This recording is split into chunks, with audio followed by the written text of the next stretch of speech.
Dealing with slow months? Here's how to keep your makeup business running smoothly. All right, every makeup artist faces slow months, but you can't just sit back and wait for your clients to magically show up.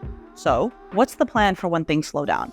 Keeping your makeup business running smoothly during the slow months is all about strategy and staying visible. Here's what you should be focusing on. Update your portfolio. Use the downtime to refresh your portfolio with new looks or practice on models. Run promotions. Offer discounts or package deals to keep clients interested. Engage on social media. Stay active on platforms like Instagram and TikTok.